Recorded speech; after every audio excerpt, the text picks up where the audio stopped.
gisapwang sa panganod paingon sa langit. Dili tulo ang gisgutan, kundili duhara, karniro og kanding, wala og tuo, unya sapuangon sa panganod paingon sa langit, og mga taong na nagtanaw niadtong mga taong gisapwang sa panganod paingon sa langit. So mga kaigsunan, salamat.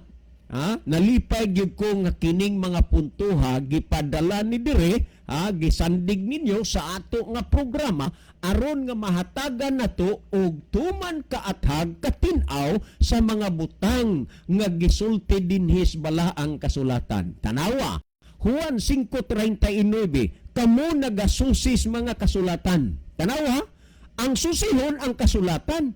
Kamo ang inyong susihon ang inyong libro. Ang inyong susihon ang inyong mga magasin. Tanaw ra gud ninyo na ang inyong libro, kanang my book o my Bible stories. Diha mo maka-realize og ilan di inyong Biblia, kadaghan sayo pa na. Then sunod, kanang inyong libro, Mixture of All Things. O kanang libro, How Can You Live the Paradise on Earth? Hilabihang daghanang sayop sa mga eksplikasyon diha. Nakarecord man ni atong gisulti, kung dunay argabyado, makuha pa man ni, matrace pa man ni, ako moingon, daghang sayop. Dili ko nag-ingon, tanan sayop. So diha nimo, makita nga ang yawa, tandaan na to, nga dili niya ialis ang kamaturan. Kung sa Tagalog pa, di niya ialis ang kamaturan, ang tinuod, dili na niya. Dili na niya ihawa. Kundili ang kamaturan iyang sagulan og bakak. Og sa hinay-hinay, ang kamaturan mapadapli na sa imong huna-huna og kasing-kasing og ang mupaibabaw ang bakak na. Kay kung tanan bakak himuon sa yawa, dali ra ang yawa mabisto. Dali ra ang yawa mailhan sa iyahang mga bakak, iyang mga paagi. Pero aron dili siya mailhan, kanang kamaturan dili na niya. Dili na niya kini niya ang wadon, iya lang punan. Tanawa. Nakabantay ba mo sa kwartang fake? Ang kwartang fake dili gid na layo gyud siya sa tinuod nga kwarta. Mo bitaw uban ana, daghang madala labi na tong mga nagtinda-tinda diha sa daplin in town nga mga tiguang na mangguwa man na og gabi. Unya, tan-aw tong mga medyo halap-halap kay mo maglagay in town ning mga tiguang na naa mag-diferensya nas pananaw lahis bata pa. Adto dito mapalit, palitan og 300, lipay kaayo kay kasagaran anang nang hapag-hapag ra una askuan, ang paliton ana pinakadako 50 gatos og ginadak-an, pero 300 lipay kayo. Sa 300 nga paliton tagaag usa ka libo.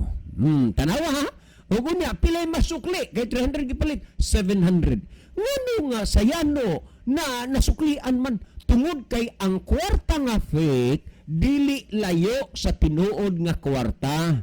Sa samang pagkaagi, ang bakak nga pagtulunan og doktrina dili layo sa tinuod nga doktrina o pagtulunan. Example, si Adan og si Eva gibutang sa Dios didto sa tanaman sa Eden. Tanaw ra gud ka kay Genesis 2:15 paingos 17. O gikuha ni Yuba nga Dios ang tao, gibutang niya sa tanaman sa Eden. O si Yuba nga Dios nag-ingon sa tao, makakaon kamo sa tanan nga mga bunga sa kahoy sa tanaman, apan sa bunga sa kahoy nga naa sa liwala sa pag-ilas maayos daw tan, dili kamo magkaon ni maghikap niya na, kay sadlaw nga mukaon kamo niya na, mamatay kamo gayod. Tanawa? Ang gipasalig sa Ginoo, ang gipasidaan sa Ginoo, mamatay gid sila o mukaon sila. Pero tanawa unsang yawa, ang mangano nga prueba nga di kay layo. Genesis 3:1 ngadto sa 6 unsay gisulti. Karon ang bitin malalangon labi sa nga tanan nga mga mananap sa kapatagan nga gibuhat niyo nga Dios.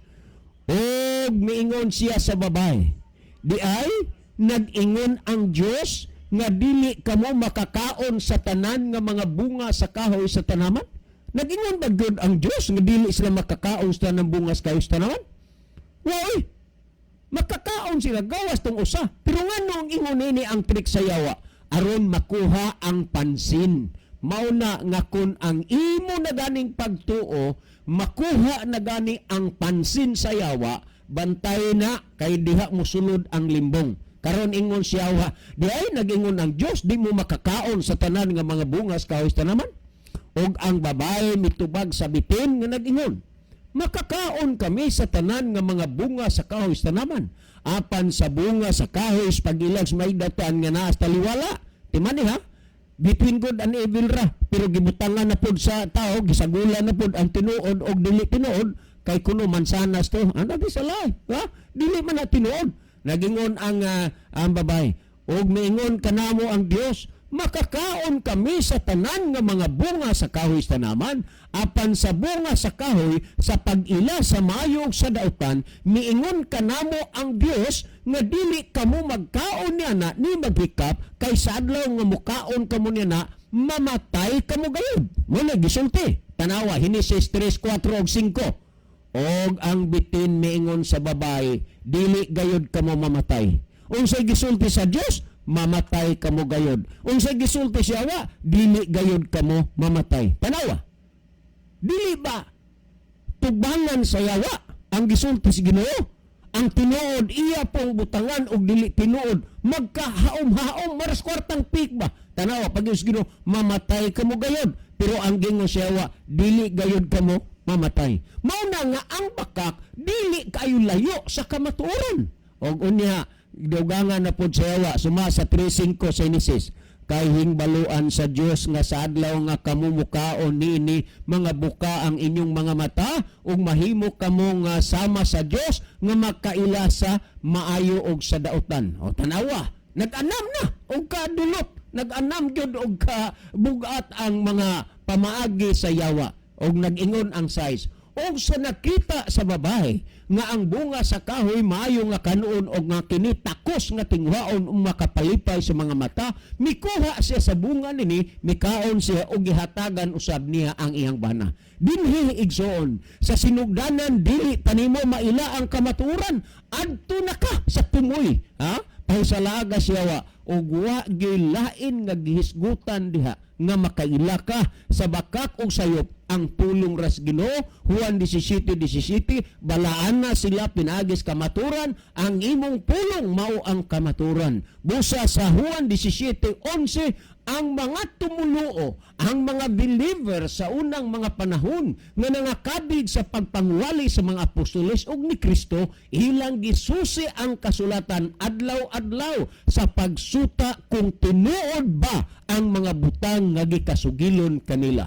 Busa kamo nga mga membro, ha? Dili lang kay mutulon mo og largo ni anang mga magasin, ni anang mga libro, ha? Ang tinuod lang nasayod magyud ang Ginoo, wala may matago sa pananaw sa matas Ginoo. Mubati gyud ko ninyo kaluoy nga naa mo sa kininiya nga mga iskinita, magbarog mo agi-agian lang mo sa mga tao, nagpabarog mo anang stand, nang hatag mo mga libro nga mga balasahon, pero inay nga ang tao masultian sa kamaturan, ang tao nga makadawat sa libreng basahon, ha? Gihinay-hinay hinuon ninyo pagpalayo sa kamaturan. Nga naman, daghan kog mga kanang naay mag-display ninyo, muduol man dayon ko kay sir, kinini ang libre ra ni sir. Magkuha dinhi og imong gusto nga kopya. Ani mo kuha ko. Unya ako na kay naa man koy mga koleksyon ana. Unya ako dahil na i-compare sa Biblia ug makita nimo, mailhan nimo ang bakak ug ang tinuod kung Biblia na mo'y imong basihan, kung Biblia na mo'y imong landian. Nga naman, ikaduhang Timoteo 3:16, ang tibuok nga kasulatan gituga sa Dios nga may kapuslanan alang sa pagpanudlo. Busa kung Biblia ang imong gisusi, makasabot ka. Nga naman, gitudlo man di as Ginoo sa balaan kasulatan, kasabot ka sa sayop og bakak. Kung Biblia ang imong gisusi, gingon, alang sa pagpamadlong. Kung Biblia ang imong gisusi, mabadlong ka. Dahil mo na tuyos, Ginoo, sunod. Sumalas, gisguta si katulo, alang sa pagpanulid. Kung Biblia ang imong gisusi, makasabot ka, makaila ka, nga nabaliko raday ka. O sunod, ingon, alang sa pagmatuto sa pagkamatarong. Diha sa balaang kasulatan, mamatuto ka sa pagkamatarong, safety ka. Ha? Gikan sa bakak, nga doktrina o pagtulunan kay ang pulong sa Dios nagatudlo kana sa kamatuoran, nagtudlo sa kaluwasan o nagtudlo kung kinsa ug unsa si Hesus. Pwera Juan 5:39 ingos si Hesus, kamo nagasusis mga kasulatan kay naguna-una. Ang sige susi, kasulatan. Muna kamo di mo sigsusi raan ang magasin, di mo magsusi ang libro, kasulatan. Kamo nagasusi sa mga kasulatan kay nagunahuna man kamo nga pinaagi niini makakaplag kamo sa kinabuhing dayon ngani kini mao ang nagpamatuod mahitungod kanako. Wala nay laing mo saksi pa mahitungod kang Kristo. Ang kasulatan nagpamatuod mahitungod kang Kristo. Tungod niya na, diha kang Kristo. Hubuhanon 12:1-2. Busa ginalibutan makita sa mabagang panganod sa mga saksi, iwaklita ang tanang sala nga nagabugat pagpiit paglikos kanato o dalaganon tang malutayon ang lumba nga atong ginapilan. Nga magatutok ang Hesus nga maong mag-iugmad o maghingpit sa atong pagtuo. Sa English nga pagasulti ningon, looking unto Jesus, the author and the finisher of our faith. Busa aron ka makatutok sa kamaturan, aron ka makatutok sa kang Ginoong Hesus, susiha ang balaang kasulatan kay ang kasulatan nagpamatud mahitungod kang Kristo og dili na tinuod sa pagbalik ni Kristo. Tulo ka bahin, may langit, may yuta, may impierno, kay gisgutan karniro ug kanding ang gisgutan gingharian ragod og dito kalayo sa impierno. Mga kaigsunan, labi na sa mga kagalaan gid nga mga saksi. Ang among kasing-kasing mubati og kaluoy sa inyo sincero kay mo, nagasangyaw mo sa maing balita. Pero ang tinuod paggasulti, kung gisangyaw ninyong maing balita, daghan pud ang dili maayong balita nga inyong nasangyaw, nga inyong gituhan nga kana maayong balita. Salamat sa inyong kabuutan diha sa pagsunod-sunod sa mga balay. Apan, nasayod ba mo? Sa adlaw sa katapusan, doon nagyud unya mo'y tulubagon diha sa Ginoo. Nga naman, kay naa magid unya yung mga tao nga ning tuon nadala sa inyo nga sudyaan unya mo sa adlaw sa katapusan. Ingon mo insakto ng inyo unya sayop man lagi ni. Aron gid mapamatud-an gid ninyo nga ako makaingon nga sayop mo kanang inyong doktrina sumra na sa 60 ka topiko naanas ako hangtod karon ng inyong libro. Be sige kuno be. Mag-inisipay tang managsuon ayaw na nang debate lang tugi kay pagpakuan raman na kanang ligunay raman na sa katarungan o ang ato kamaturan be magkuan kuno ta kanang inyong doktrina kung inyo baging kapamatudan nga insakto haom nas Biblia kay naa man nas akuaron kana na ang libro ha. So salamat kay gala busa sa pangalan sa Ginoong Hesus ako magaingon susiha ang kasulatan aron imong makaplagan ang tinuod nga kamatuoran. Si Brother Isao maghatag og dugang pagpatinaw, pagpasabot sa natinawan o sa nakasabot sa pagpasabot o sa natinawan na ninyo nga mga hunahuna. Brother Isao. Okay, salamat Brother John nya ato sab nga pasalamatan ang atong higala nga nagpadangat sa mga pangutana. May tungod siyang pangutana nga iyarasab nga nabatian gikan sa mga saksi ni Yoba nga do na lagi kunoy tulo ka bahin. No, ang padulngan sa tao nga ang tao nga res kalibutan adto og langit og adto og impierno unya ang langit kuno dili lang kay tulo ra ka bahin. Kung ato nga lantawon mga kaigsunan og makiglaan mao ni ang ato karon nga gihatagag pagtagad. Kung ato nga lantawon og susiyon mga kaigsunan gikan sa daang tugon hangtod sa bagong tugon wa gyud tay makita sa Biblia nga gitudlo nga ang tao magpabilin niining yutaa. Karon ngano nga wala man gitudlo sa Biblia nga ang tao magpabilin dinhiya sa kalibutan panahon sa pagbalik ni Ginoong Hesukristo mga kaigsunan. Kay diha sa pagtulunan sa mga saksi ni Yoba ay laha man gyud nga dili sila matug langit kun dili diri ra sila sa kuan kalibutan kay kinsa man kunoy manunod sa mga kabtangan nga ni dinhiya kung moadto na ang tanan. Kung ato nga lantawon og susiyon ang ikaduhang Pedro Kapitulo 3 versikulo 10 mga kaigsunan og makiglan ingon ani ang gisgutan. Apan ang adlaw sa Ginoo moabot sama sa usa ka watan. Ug unya ang mga unya ang mga langit mawagtang uban sa dakong dinaguok ug ang mga kasugdanan sa kalibutan mga tunaw sa hilabihang kainit og pagasunogon ang yuta og ang mga buhat nga niya nini. Maninungdan ngano nga diha sa balaan nga kasulatan gikan sa daang tugon hangtod sa bagong tugon way gitudlo nga ang mga tao magpabilin dinhiya sa yuta. Hinuon dunay magpabilin kadtong mga tao nga wala moduol og moalagad sa Ginoo nga matinud-anon og masinulondon mga kaigsunan. Sa laktod nga pagkasulti mga kaigsunan og makiglaan diha sa ikaduhang Pedro kapitulo 3 versikulo 10 gipasantop nga ang kalibutan pagatunawon pagasunogon pinaagi og kalayo. Unya ang gisgutan tanan nga mga buhat sa kamot og ang gisgutan mga kaigsunan mga wagtang. So kung imong lantawon og susiyon asa man unya ibutang ang tao nining panahona kon magpabilin dinhiya sa yuta. Buot ba mong masayod mga kaigsunan og makiglan nga kitang tanang tao duha lang kabutak ang padulngan.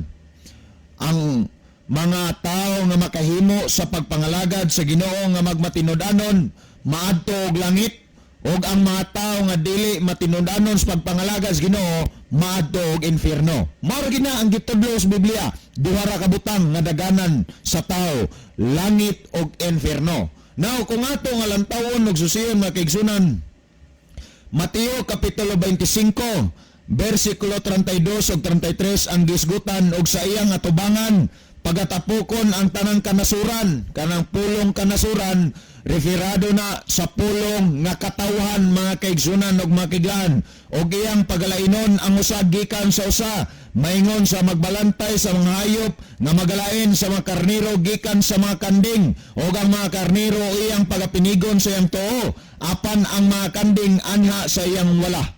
So kung imong lantawon og susiyon, duna ray duha ka pundok nga gisgutan sa wala og sa tuo ni Kristo, kanding og karnero. Kanang word kanding og karnero referado og nagkahulugan kana taong matarong og taong dawtan. Ang taong matarong nas tuo ni Kristo og ang taong dawtan naa sa wala ni Kristo. Unsay may tabo sa kini ang mga tao nga naa sa tuo ni Kristo? Mateo 25:34 ang mga tao nga nasa tuo ni Kristo, mga taong matarong, iyang pag-aawhagon nga mosulod sa gingarian sa langit. Nan karon unsay may tabo sa mga tao nga nas iyang wala, mga taong dawtan. Mateo 25:41 ang gisgutan, unya ang hari magaingon kanila diha sa iyang wala, pahawa gikan kanako kamong mga tinunglo ngadto sa kalayong walay pagkatapos nga gitagana alang sa yawa og sa iyang mga manulunda. Mao ni ang word nga atong nandan infierno mga kaigsunan ug makaiglan, kalayong walay pagkatapos. Naibaw ba mo nganong gisgutan ag walay pagkatapos tungod kay ang kalayo dili moundang sa pagsiga hangtod nga ang tanan maugdaw. Kung naapay sunugonon, magpabilin nga magsiga ang kalayo. Kung wa na'y sunugonon, diha pa mahunong makaigsunan kung panahon maugdaw na ang tanan. Mao nang gisgutan, walay katapusan. Now, duha ra kabutang ang gisgutan, gingharian sa langit o inferno sa kalayo mga kaigsunan. Wa na makarga ang pagtulunan na ang mga tao dunay magpabilin sa kalibutan, dunay matog langit o dunay matog inferno. Kundili ang gisgutan, langit o inferno mga kaigsunan o makiglan. Muna nga mamalandong ta nining panahon na kung asa ang ato nga gustong adtuan. Kung gusto taglangit, ang atong himuon mga kaigsunan o makiglan, mualagad kita sa Dios nga matinodaanon. Kung gusto ta nga magpabilin din sa kalibutan, nga isugba sa Dios sa kayo, magpabilin ta kung unsa ta masinupakon karon sa Dios mga igsoon. May tungod sa pangutana nga dili lang kay tulura kabahin ang langit may igsunan og may kiglan. Biblically, tulura kabahin ang langit. Kanang langit nga atong makita, mga kaigsunan og mga kaiglan, din ang panganod, ang mga langgam naglupad-lupad, mao na ang pilmerong langit, og ang ikadawang langit maong outer space, din makita nato ang bulan, ang mga planeta, ang mga bituon mga kaigsunan, og ang ikatulong langit mao ang heavenly kingdom mga kaigsunan, mao ang gingharian sa langit. Wa nay lain pa nga atong makita nga gisgutan o gitudlo sa Biblia gawas nining tulo ka mga langit nga atong gisgutan karon mga kaigsunan ug magiglan. Ako nga subliyon dinhi sa ato nga programa. Wa ta mohimo nini programa aron sa pagpangdaot or panglabot sa mga pagtulunan sa mga tao. Ang atong programa gihimo makigsunan ug makiglan aron sa paghatag og kasayuran og mga tubag sa mga pangutana nga inyong gikalibgan diya sa balaan nga kasulatan. Wala nang taigo nga panahon sa dili pa hingpit tapuson tong programa. Mga kaigsunan niya ang atong closing song, mahingunan ang atong closing prayer. Mga higala, mag-ampo kita. Dalang tanan og makagagahom namo nga Dios. Pasalamatan namo ang kahigayunan sa kamaturan na paabot sa igdulungog sa mga naminaw karon diskanginan. Panalangin ni sila tawgas kahayag sa pagpangalaga di kanimo aron mga luwas. Salamat sa imong pagtubag tungod lang kang Kristo nga among matud nga Dios ug manluluwas. Amen. Mga higala, daghang salamat sa inyong pagpaminaw. Kini na lamang inyong mga higala sa kahanginan. The Bible may hurt you with the truth, but it will never comfort you with a lie.